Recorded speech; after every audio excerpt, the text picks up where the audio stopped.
Babies are known to eat and poop and sleep and cry and not much more. I wouldn't want to have to focus on much else either if I were an infant, having to make sense of this entirely new world. Infants are perceiving so much about the world and so quickly, but they don't simply perceive.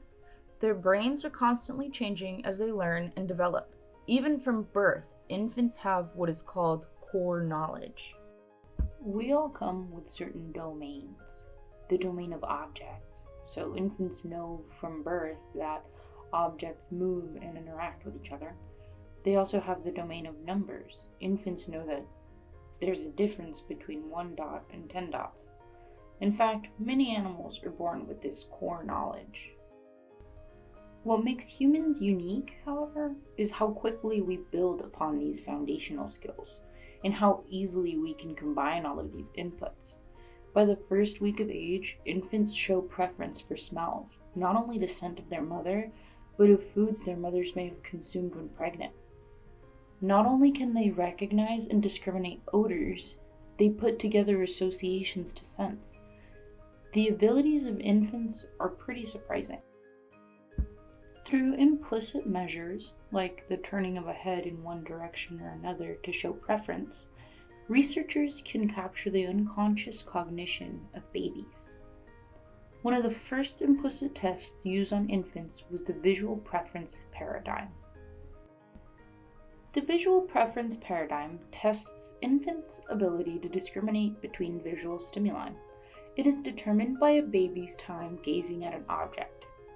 It has been discovered that newborn babies prefer face-like stimulus over non-face-like stimulus.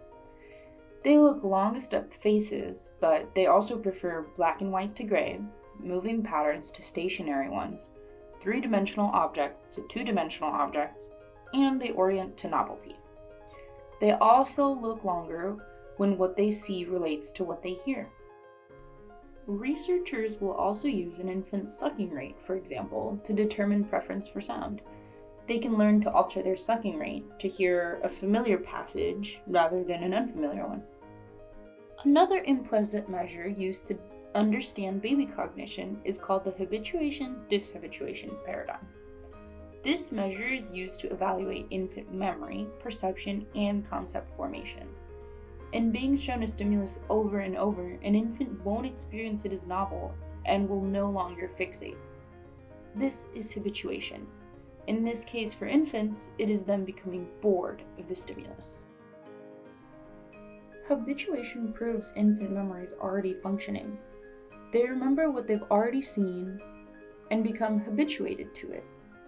They will dishabituate and return to fixation when shown a novel stimulus and again show interest. We know that babies can form concepts through habituation of women's faces, for example. After being habituated to a category, in this case images of a series of women's faces, an unfamiliar woman's face would no longer be reacted to as a novel stimulus, as the infant is already familiar with the entire category. This proves their ability to form concepts. Those aren't even the most impressive things babies are capable of. What babies are true experts in is language. Some people would say babies are actually linguistic geniuses. As we know, language has a critical period for learning. Babies and young children are spectacular at acquiring language. But then, at the age of 7, we become rather non-genius when it comes to acquiring language. Babies are actually born with the preference for speech versus non-language sound, suggesting that they're designed to absorb language. This is how impressive they are. As we know, the basic units of speech are called phonemes. Different languages make use of different combinations of these phonemes. As we age, most of us have trouble differentiating between subtleties in phonemes, especially if not attuned to the language or languages that we speak. Research shows that infants, on the other hand, can perceive most, and some believe all, phonemes in the human language. This has given babies the title of citizens of the world, for infants' potential to learn any of the 6,000 languages of our world.